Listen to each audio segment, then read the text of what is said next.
нещо в човешката природа, което никога не боледува. Нещо, което не старее и не губи силата си. Това е божествената искра в нас. Разумът, който ни свързва с източника на живот. В книгата си "Лекарството на ума" Кришчан Ларсън ни напомня, че истинското здраве не идва отвън, а се ражда отвътре, от начина, по който мислим, чувстваме и вярваме. Ларсън пише, че повечето болести започват в ума. Не в тялото, а в мисълта. В онзи невидим свят, където се зараждат нашите страхове, тревоги и погрешни убеждения. Страхът отслабва жизнената сила, съмнението смущава ритъма на ума, непрекъснатото безпокойство изтощава нервната система и нарушава хармонията на тялото.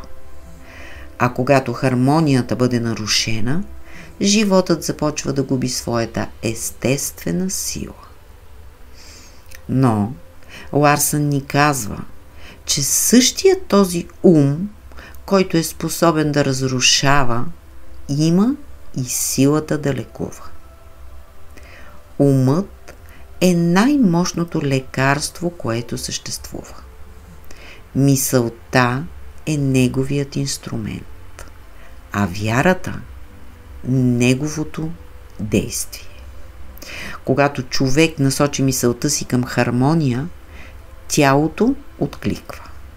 Когато насочи ума си към покой, целият живот започва да се подрежда. Не можеш да излекуваш тялото, докато в ума си държиш мисъл за болест, казва Ларсън. Замени я с мисъл за сила, за живот, за хармония и тялото ще откликне. Това, скъпи приятели, не е поетична метафора, а духовен закон. Подсъзнанието откликва на всяка мисъл, която му изпратим. Ако го храним с тревожност, то създава напрежение. Ако му подадем увереност, то започва да възстановява. Умът и тялото не са отделни светове. Те са едно цяло, което вибрира в съзвучие. Затова Ларсън ни учи на нещо просто, но дълбоко. Да се научим да мислим здраве, а не болест. Да насочим ума си не към страха, а към вярата. Не към това, което липсва, а към това, което живее в нас и иска да се прояви.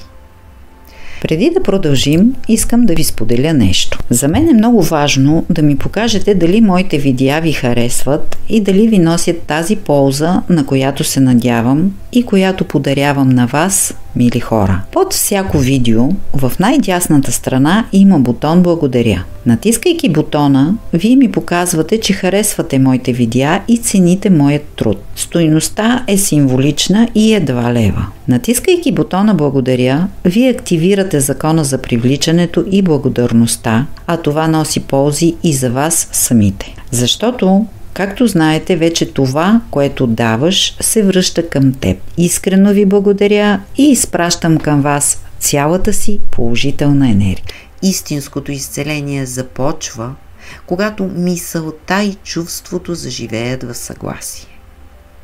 Когато умът е изпълнен с мир, всяка клетка се настройва на неговата чистота.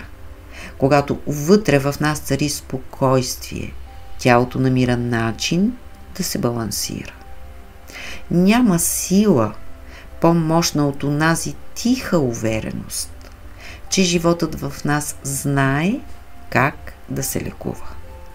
Ларсън казва, че всяка клетка носи в себе си искрата на съвършенството. Тя просто чака сигнал от ума да я пробуди. Този сигнал е вярата. Не сляпата, а осъзнатата вяра. Онази вътрешна увереност, която казва: В мен действа сила, по-могъща от всяка болест. Когато тази мисъл се утвърди, тялото започва да й вярва. Когато започне да й вярва, то започва да се подчинява. И тогава настъпва изцелението.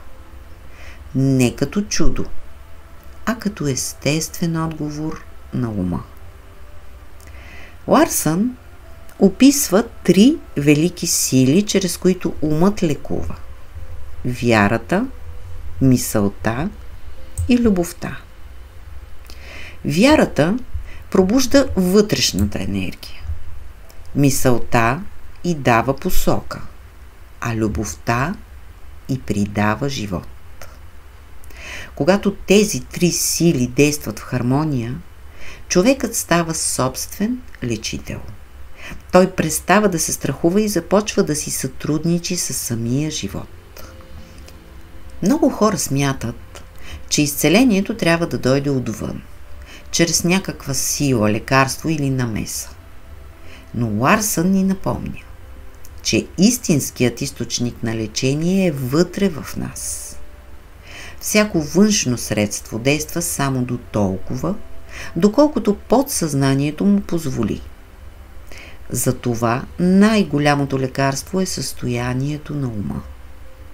Мислите на мир, благодарност и доброта имат удивителен ефект върху тялото. Те отпускат нервите, регулират дишането, успокояват сърцето. Любовта е най-мощният тоник за живота, защото възстановява вибрацията на хармонията. Няма по-съвършено лекарство от мисълта, изпълнена с любов, казва Ларсън. И това е истина, която съвременната наука едва днес започва да потвърждава. Всеки ден, скъпи приятели, можем съзнателно да избираме мислите си. Да започнем утрото ни с тревога, а с признателност. Да се настройваме към мисли, които изграждат, вместо да разрушават. Да произнасяме думи на сила и спокойствие, докато те не станат част от нас. Животът в мен е здрав. Умът ми е ясен, във всичко действа добро. Това са прости утвърждения, които повторени с вяра започват да се превръщат в реалност. Ларсън не призовава да отричаме болката. Той ни приканва да й дадем нов смисъл, да я приемем като сигнал, че нещо в ума търси баланс, че мислите ни са се отдалечили от естествената хармония на живота. Когато осъзнаем това, болката престава да бъде враг и се превръща в пътеводител. Истинското здраве, казва той, е не просто липса на болест, а хармония между ума, душата и тялото. То не е нещо, което трябва да спечелим. То е състояние, което трябва да си спомним. И когато умът се върне към спокойствието, когато мислите се изпълнят с вяра и любов, тялото само намира пъти към възстановяването. Лекарството на ума не е книга за чудеса. Тя е напомняне, че ние самите сме чудото. Всеки човек носи в себе си лечебна сила, която не се изчерпва, защото произлиза от самия източник на живот.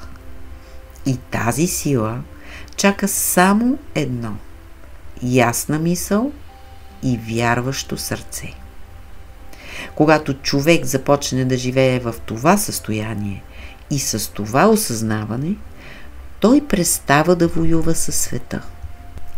Той започва да си сътрудничи с него. И тогава здравето, радостта и покоят стават неговото естествено състояние. Това е истинското лекарство на ума. Не веществото, а съзнанието. Не чудото, а законът на хармонията, който винаги действа, когато умът е в мир със себе си и с живота. Истинската сила не е в борбата, а в съгласието. Умът, който живее в мир, не познава болест, защото е едно с живота.